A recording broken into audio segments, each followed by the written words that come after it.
Hey, this is Meredith's husband. I've got some SEO advice for you, but I'm going to keep it really simple so that you can understand it, so it makes sense, and most importantly, so you can actually use it.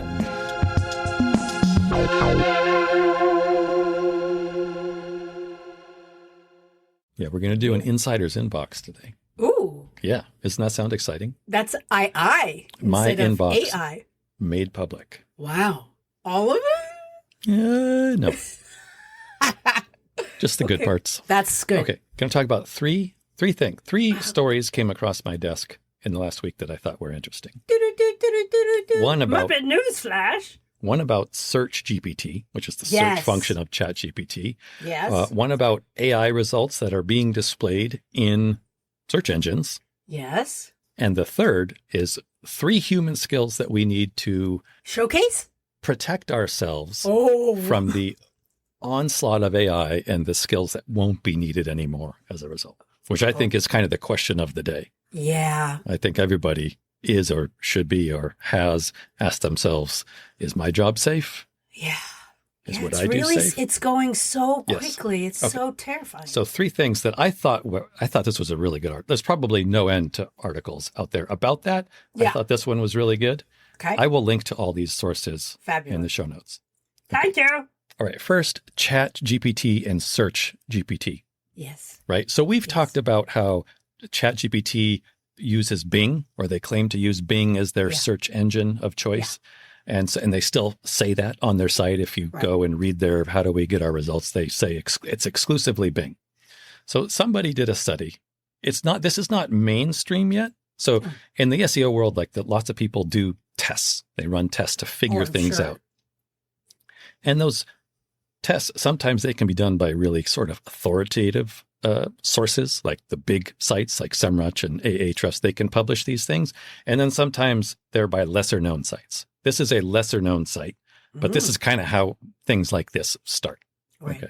Okay. So the owner of this blog did a test. They went to ChatGPT. They wanted to see how many results are being generated by Bing versus Google, or Did we talk about this? Yeah, we did. Okay. To my knowledge, nobody has done a study. I'm sure they have, but not on the scale that I've been aware of. Okay, so this person ran a test. They did a search for something random, like I think it was like vacation ideas in Sicily, family vacation, something like that. And so they did a bunch of kind of filtering searches, and they ultimately came up with a list of like 10 ideas or 10 things to do or 10 sources of where you can get more information. And then they asked ChatGPT, what query can I run in search engines to get these same results in a search engine? Okay, so what should I type into Google and Bing to get this list that you just gave me? Okay, and ChatGPT gave a fairly specific, I don't remember exactly what it was, but it was a fairly specific search query. So the person then went to Google and did that search. Yeah. And the results matched like 90%. Okay. And that's not surprising, right? And you figure there's going to be quite a bit of overlap in whatever Bing does. So the person then went to Bing, did the same search. And remember, Bing is what ChatGPT supposedly uses. Right. 0% match. Oh, interesting. Yes. Ah. Yeah. So I thought this was very fascinating. I can tell you don't. I'm glad you find it fascinating. Yeah. Okay. I support you finding it fascinating. And it kind of goes along with what I have said before and what I was thinking and what most of us thought, but it just kind of confirms it a little bit. Pretty clearly. Anyway, so that's Number one. That's how your ChatGPT is searching the web, at least right now. Right. Might change tomorrow. Yes, or tonight. Okay. Something else I saw this week talked about in the AI results you get, either from ChatGPT or Gemini? Google AI mode. Oh, is it not Gemini anymore? No, it's AI mode. Yeah, Gemini is the model that powers Google's AI results. Okay. But it's not I remember that more than the. It's now Google AI mode is what it's called, but it uses Gemini to create results. Okay. Fascinating. So something that some of us are wondering is those results that come back in the AI results, how many of those results are generated by AI to begin with? So is AI sourcing itself essentially when it gives you results?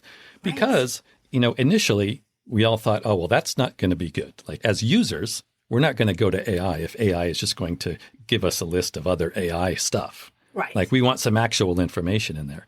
But increasingly, as we talked about, I think in the last episode, more and more content out there. Remember, 73% of articles out there are generated at least partially by AI. So there's not much purely human written content anymore. So there was another study that somebody did trying to figure out exactly what percentage of those results returned by AI were generated by AI in the first place. Okay. Okay. So you go to ChatGPT, Chatty G. and you ask something and it gives you a list of sources. Okay. Were those sources created by AI or were they created by humans? That's what the study was trying to figure out. Yeah. Okay. So, I'm with you. Back on the track.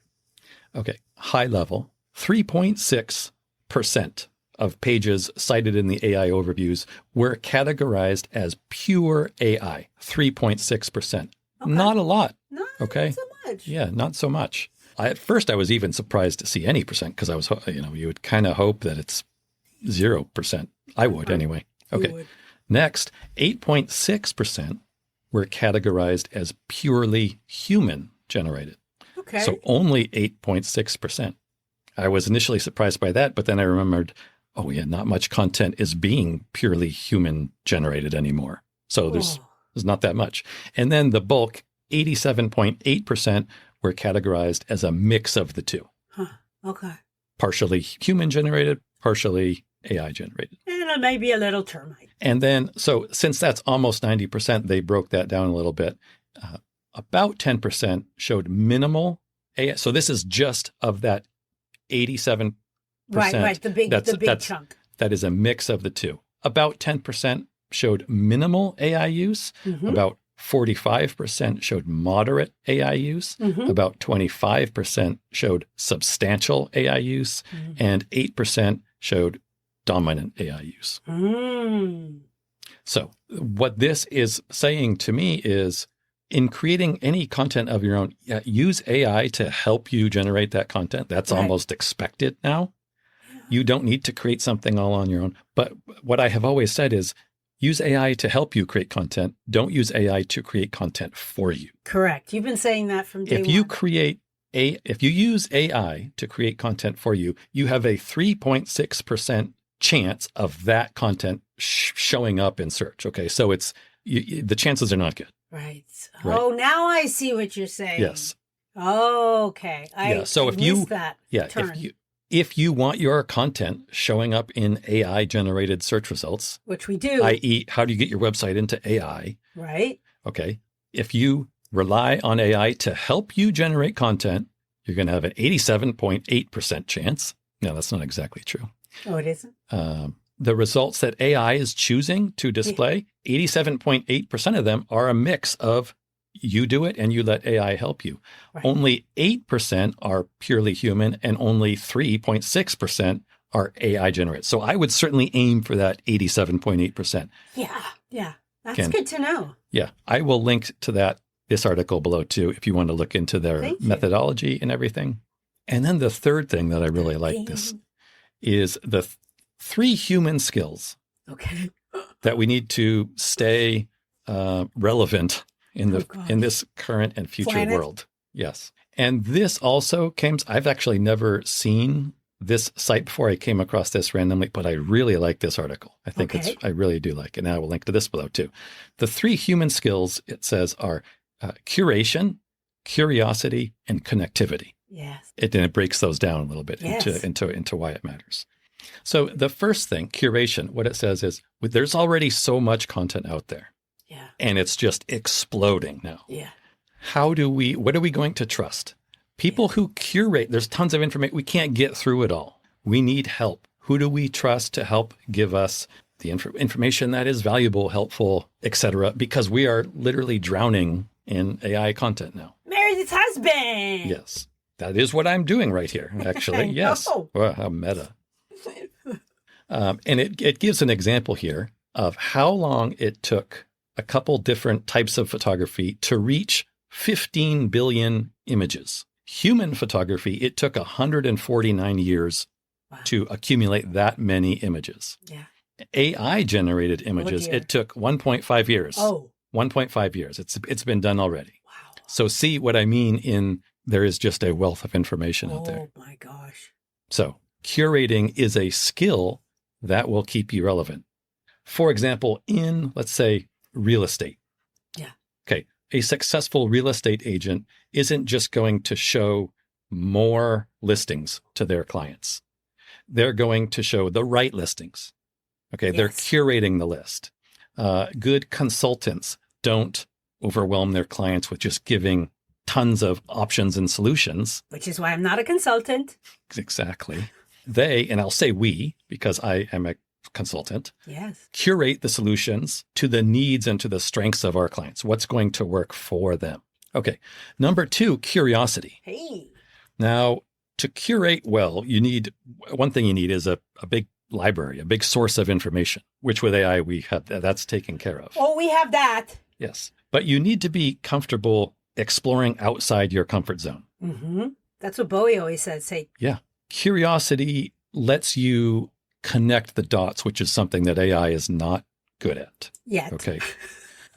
Well, it can in some ways, but it can't in other ways. I understand. So examples here would be like Steve Jobs. Okay. He reinvented the computing world by connecting technology and design. Yeah. Like nobody had really done that before. Yeah. That he was really the first, because they didn't seem to go together, like tech stuff and design. Look at what else was out there at the time, Microsoft right. and the beige computers. Martha Stewart combined domestic arts and media production. Nobody had really put those two together.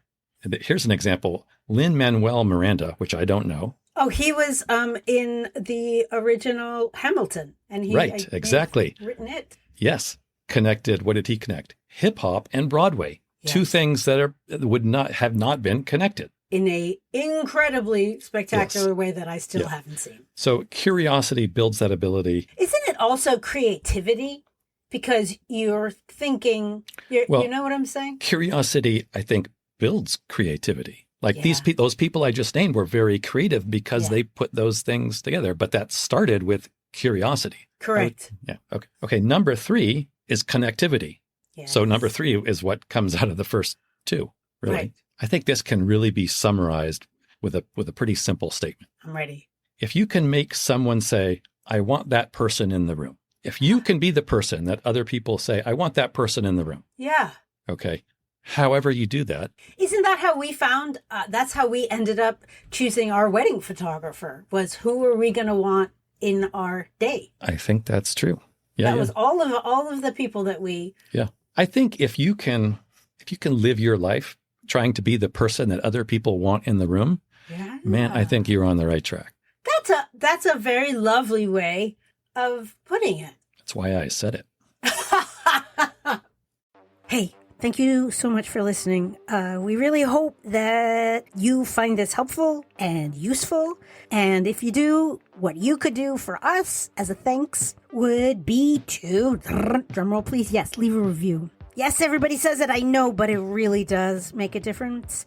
Take 3 seconds, leave as many stars, say something really nice about what you like about the podcast and maybe why other people would like it. It would mean the world to us, especially my husband. That better? All right, I'm going to try one where I'm not going to be charming.